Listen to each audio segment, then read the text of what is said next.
Hi viewers, welcome to our channel. ప్రస్తుతం మనతో పాటు సీనియర్ జర్నలిస్ట్ దాము బాలా సార్ వారితో మాట్లాడదాం. నమస్కారం సార్. నమస్తే.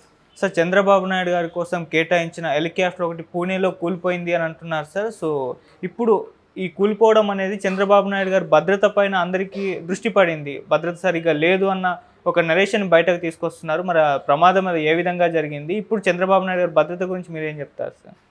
మొన్నటి వరకు అది మామూలు హెలికాప్టర్ ప్రమాదం అనుకున్నారు. ఎందుకంటే మే 4వ తేదీ కూడా ఒక హెలికాప్టర్ ప్రమాదం జరిగింది. రాయగఢ్ జిల్లాలో మహద్ అనే చోట బిల్ 407 అనే హెలికాప్టర్ జరిగింది. మామూలుగా హెలికాప్టర్ ప్రమాదాలు అనేవి అప్పుడప్పుడు జరుగుతూ ఉంటాయి.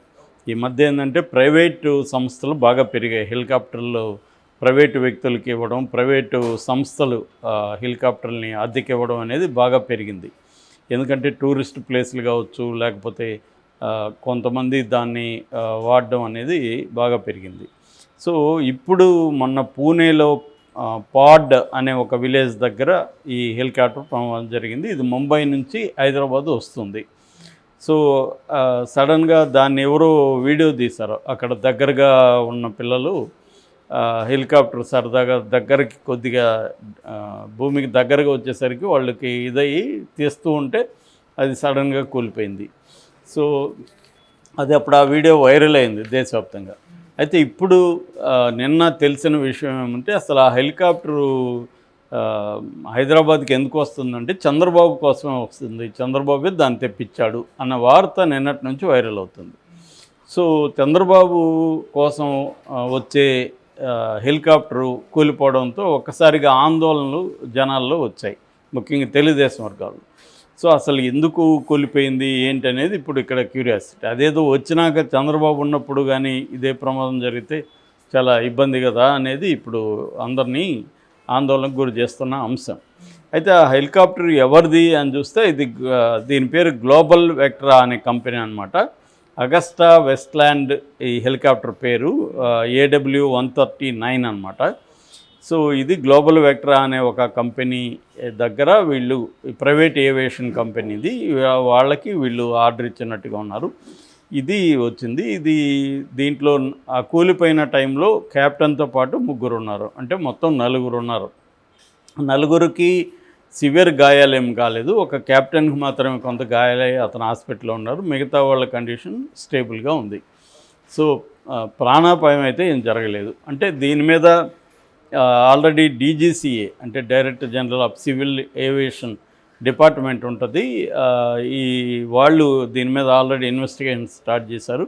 ఇంకా డీటెయిల్గా రిపోర్ట్ అయితే రాలేదు. బట్ ఇప్పటి వరకు అందుతున్న దీని ప్రకారం వెదర్ కండిషన్స్ బాగలేదని ఫోర్స్డ్గా వాళ్ళు ల్యాండింగ్ చేయాల్సి వచ్చింది. ఆ ల్యాండింగ్ అక్కడ సరిగ్గా లేదు కాబట్టి ప్లేసు కొద్దిగా ఇబ్బంది అయింది తప్ప అది ఇంకా వేరే కారణం కాదనేది ఒక వెర్షన్.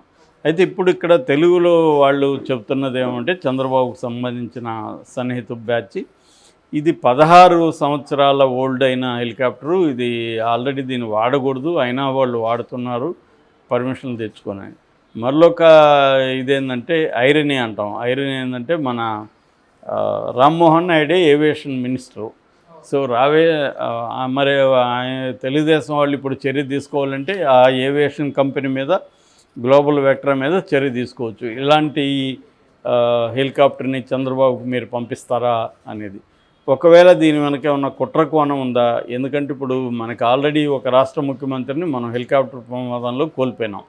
అందువల్లనే మన తెలుగు వాళ్ళకి ఏంటంటే ఇది ఒక సెంటిమెంట్గా కూడా ఉంటుంది. హెలికాప్టర్ ఎవరు ముఖ్యమంత్రుల స్థాయి వాళ్ళు హెలికాప్టర్లో పోతున్నా అందరికీ దృష్టి దాని మీద ఉంటుంది. ఇది ఏమి హెలికాప్టరు, దీనికి భద్రత పరిస్థితి ఏందని. కానీ వీళ్ళు గ్లోబల్ వెక్ట్రా వాళ్ళు ఏం చెప్తున్నారంటే ఈ హెలికాప్టరు వెళ్తున్నప్పుడు పైలట్ కానీ క్రూ కానీ దీన్ని తరోగా చెక్ చేశారు, ఎటువంటి ప్రాబ్లము లేదు, కాకపోతే సడన్గా వెదర్ చేంజ్ అవ్వడం వల్ల వచ్చిన ప్రాబ్లం ఇది. సో అనే అంటున్నారు. చాలాసార్లు వెదర్ మీద నెట్టేస్తారు, కానీ వీళ్ళు వెళ్ళే రూట్లో వెదర్ ఎలా ఉంటుంది అనేది ప్రెడిక్షన్ ఒకటి ఉంటుంది కదా, దానికి అనుగుణంగా ఒకవేళ బ్యాడ్ వెదర్ ఉంటే ఏం చేయాలనేది ప్రిపేర్ అవ్వరా అని మా డౌట్ వస్తుంది. సో ఏదేమైనా ఇప్పుడు చంద్రబాబు మరి దీన్ని ఊరికే వదిలేస్తాడా? ఎందుకంటే ఏవియేషన్ తన పార్టీ నాయకుడే మంత్రిగా ఉన్నాడు కాబట్టి దీని మీద తరువుగా ఎంక్వైరీ చేయిస్తారా అంటే డీజీసీఏ అయితే చేస్తుంది. మామూలుగా ఇట్లాంటి ఏదైనా జరిగినా DGCA is the appropriate body enquiry చేయడానికి.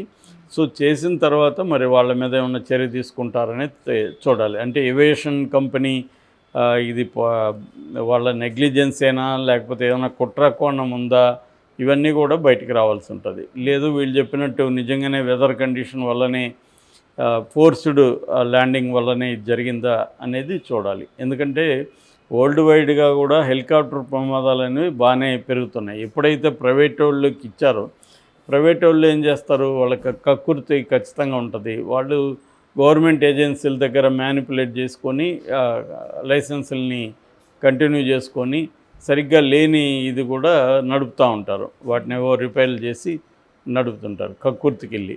సో కానీ ఒక ముఖ్యమంత్రి స్థాయి వాళ్ళకి కూడా ఇలాంటి హెలికాప్టర్ 16 ఏళ్ళుగా పాతదైన ఈ హెలికాప్టర్ని ఇవ్వచ్చా, ఇలా పంపించచ్చా, మరి వీళ్ళు ముఖ్యమంత్రి పర్సనల్ దీన్ని ఎవరైతే ఆర్డర్ ఇచ్చి తెప్పించారో వాళ్ళు ఇవన్నీ చూసుకోరా, అది ఎన్నేళ్ళ హెలికాప్టరు, దాని కండిషన్ ఏంది, ఇవన్నీ వీళ్ళు చెక్ చేసుకోరా. ఇలాంటివి ఇప్పుడు ఆల్రెడీ ఒకసారి ప్రమాదం జరిగి ఒక ముఖ్యమంత్రిని కోల్పోయిన తర్వాత కూడా మళ్ళీ ఇలాగా ఇంత నెగ్లిజెన్స్ ఎలా సాధ్యమవుతుంది అనేది ఇప్పుడు అందరికీ వస్తున్న ప్రశ్న. ఇప్పటివరకు తెలుగుదేశం వర్గాలు కానీ ప్రభుత్వ వర్గాలు కానీ దీని మీద ఏమీ మాట్లాడలేదు. మరి ఆ రిపోర్ట్ కోసం వెయిట్ చేస్తున్నారా? మామూలుగా అయితే మాట్లాడాలి. వైసీపీ కూడా దీని మీద ఏం మాట్లాడలేదు. వైసీపీ మామూలుగా అయితే వైసీపీ వాళ్ళు కూడా ఒక ముఖ్యమంత్రి స్థాయి భద్రత దీని మీద విచారణ ఏం జరుగుతుంది, ఆంధ్రప్రదేశ్ ప్రభుత్వం ఏం చేస్తుంది అనేది మాట్లాడాలి. ఎందుకంటే ఇది వ్యక్తిగత వ్యవహారం కాదు. మన ఆంధ్రప్రదేశ్ రాష్ట్ర ముఖ్యమంత్రికి వస్తున్న హెలికాప్టర్ కోల్పోయింది. సో ఒకవేళ అది వచ్చిన తర్వాత పరిస్థితి ఏంటి? దాంట్లో మామూలుగా అయితే 8 నుంచి 12 మంది కూర్చోవచ్చు అని చెప్తున్నారు. ఓకే. సో దాంట్లో 4 వస్తున్నారు. మేబీ ఆ క్రూ కావచ్చు. ఆ క్రూలో కెప్టెన్ కాకుండా మిగతా 3 ఉన్నారు. సో లక్కీగా ప్రాణాలు అయితే ఏం కాలేదు. అంతకుముందు కూడా బెల్ అనేది 407. సో మనం ఇరాన్ ప్రెసిడెంట్ కూడా ఇలాంటి దీంట్లోనే కూలిపోయి చనిపోయాడు మన హెలికాప్టర్లోనే మనం చూసాము. సో ప్రపంచవ్యాప్తంగా ఏంటంటే దాని వెనక కూడా ఇజ్రాయెల్ కుట్రకోణం ఉందనేది కూడా ఆరోపించింది ఇరాన్ కూడా. సో కుట్రకోణాలు హెలికాప్టర్లు ఉండే అవకాశాలు ఉంటాయి. ఎందుకంటే అవి ఇప్పుడు కారు వెహికల్ అంటూ వీళ్ళ కంట్రోల్లో ఉంటుంది. వీళ్ళు రోడ్డు మార్గంలో కాన్వాయ్ ఉంటుంది, వ్యవహారాలు ఉంటాయి. హెలికాప్టర్ ఏమవుతుంది, ఎక్కడ కూలిపోతే దానికి ఏమి ఇంకా ప్రొటెక్షన్ కానీ ఏమి ఉండదు. రెండోది కూలిపోతే శిథిలాలు మనుషుల ఇది కూడా మిగలదు అసలు. సో అటువంటి ఒక వ్యవహారాలు ఉంటాయి కాబట్టి హెలికాప్టర్ విషయంలో మాత్రం ఖచ్చితంగా జాగ్రత్తలు తీసుకోవాలి. చంద్రబాబు ప్రభుత్వం కూడా దీని మీద ప్రకటించాలి, అసలు ఏం జరిగింది అని చెప్పాలి. ఎందుకంటే నిజంగానే అసలు వీళ్ళకో చంద్రబాబు కోసం వస్తుందా లేదా అనేది కూడా వీళ్ళు కన్ఫామ్ చేయలేదు. సో మా కోసం వచ్చే హెలికాప్టర్లు అయిందనేది దీని మీద చర్య తీసుకుంటాము అనేది కూడా ఏం లేదు. సో ఎందుకు ఇంత బాధ్యతారహితంగా జరుగుతాయి? ఒక ఇంపార్టెంట్ సీఎం స్థాయి వ్యక్తికి వచ్చే హెలికాప్టరు 16 ఏళ్ళుగా అంత ఓల్డ్ అయితే దాన్ని మరి అది ఎందుకు వీళ్ళు అట్లదాన్ని అలౌ చేశారనేది ఇప్పుడు పెద్ద ప్రశ్న. దీని మీద మరి ఈ డీజీసీఏ తర్వాత ఏమన్నా చర్యలు తీసుకుంటారనేది మనం చూడాలి. ఎందుకంటే జరిగి 2 రోజులు అయింది ఇది. సో దీని మీద ఇప్పుడు ఎంక్వైరీ అయితే మొదలైంది. వాళ్ళు కూడా కోలుకున్నాక వాళ్ళ సిబ్బంది దగ్గర కూడా మొత్తం డీటెయిల్స్ తీసుకునే అవకాశం ఉంది. సో దాని తర్వాత ఏం జరుగుతుందనేది చూడాలి. Okay sir, thank you so much.